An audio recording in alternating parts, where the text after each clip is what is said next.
नमस्कार। आप देख रहे हैं राष्ट्र टीवी और मैं हूं आपके साथ अक्षय ठाकुर। दोस्तों, गोवा की सियासत का पारा इन दिनों जमकर हाई देखने को मिल रहा है और इस आग में घी डाल दिया है विपक्ष के उस बड़े कदम ने जिसने सीधे सरकार की कुर्सी को चुनौती दे दी है। नेता प्रतिपक्ष यूरी अलेमाओ के नेतृत्व में विपक्षी दलों ने राज्यपाल अशोक गजपति राजू से मुलाकात कर साफ साफ कह दिया है कि सरकार को बर्खास्त कीजिए। आरोप बेहद गंभीर हैं। विपक्ष का कहना है कि डॉक्टर प्रमोद सावंत सरकार ने लोकतंत्र का गला घोट दिया है। बजट को कथित तौर पर अवैध तरीके से पास कराया गया और जैसे ही मॉडल कोड ऑफ कंडक्ट लागू हुआ, सरकार ने विधानसभा सत्र को बीच में ही खत्म कर दिया। अब सवाल उठता है कि क्या यह सिर्फ एक प्रशासनिक फैसला था या फिर सोची समझे साजिश। दरअसल ये पूरा मामला जुड़ा है फोंडा में होने वाले उपचुनाव से, जहां आचार संहिता लागू होते ही सरकार ने विधानसभा की कार्यवाही पर अचानक ब्रेक लगा दिया। सरकार का तर्क है कि नियमों का पालन किया गया, लेकिन विपक्ष का आरोप है नियमों के नाम पर लोकतंत्र की हत्या की गई। दोस्तों, इस सियासी घमासान के बीच एक और बड़ा ट्विस्ट। गोवा फॉरवर्ड पार्टी के अध्यक्ष विजय सरदेसाई इस अहम बैठक से गायब रहे। सूत्रों से मिली जानकारी के मुताबिक विपक्षी दलों की तरफ से विजय सरदेसाई को फोन किए गए, लेकिन उनका फोन रिसीव नहीं हुआ, जिसके बाद सवाल उठ रहे हैं कि क्या विजय सरदेसाई कोई खिचड़ी पका रहे हैं। ऐसे में सवाल यही है कि क्या ये रणनीतिक दूरी है या विपक्ष के भीतर ही दरार। सवाल कई हैं, फिलहाल जवाब किसी के पास नहीं। लेकिन सबसे बड़ा सियासी धमाका किया है आम आदमी पार्टी के विधायक वेंजी वेगस ने। उन्होंने साफ चेतावनी दी है कि अगर राज्यपाल ने कार्रवाई नहीं की तो मामला सीधे राष्ट्रपति तक जाएगा। यानी अब ये लड़ाई गोवा से निकलकर दिल्ली तक पहुंच सकती है। Today you see several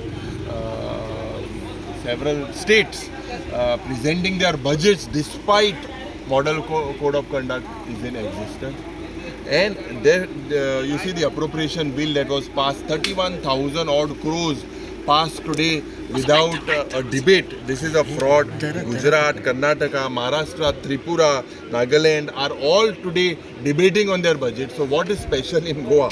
This is nothing but 21 bills were put in the house. These bills have been lapsed, purposely lapsed. Protection of Goa's land, rivers, forest, all these things if we see, these are violations. The Honorable Governor has powers under 356(1). First of all, under 175, he has powers to summon an assembly immediately, failing to which we have asked him to write to the President of India to dismiss this government under 356(1) for violation of the Constitution. Legislators, our role is in the assembly to legislate and to explore what the constitution says. As per the constitution, article 1 said that gives the honorable governor the power to correct whatever these people are wrongdoing, because the entire in the entire country today, states like Karnataka, all these states are having the assembly sessions, they are passing their budget, but Goa is the only state that has directly bulldozed everything and gone ahead and passed the entire full budget without any demands getting addressed. So it is our duty as legislators. What is our duty? Our duty is to explore all legal mechanisms, all legislative mechanisms, all constitution mechanisms. So this is one of the steps that we have taken. We are waiting that the honorable governor takes some action. He has heard us, and if we do not see any initiative from his side, then the next step is we have to approach to the honorable president of India's office, the Prime Minister's office, and we have to move that direction, because finally the whole of India should know that there is wrong things that is happening under the BJP government. The whole of India should know, because if we cannot make things move in the right direction, we should at least create an awareness that this kind of illegal bulldozing is happening and unconstitutional things are happening in Goa, and everybody must know, and they should also get the pressure of it. What to say on governor?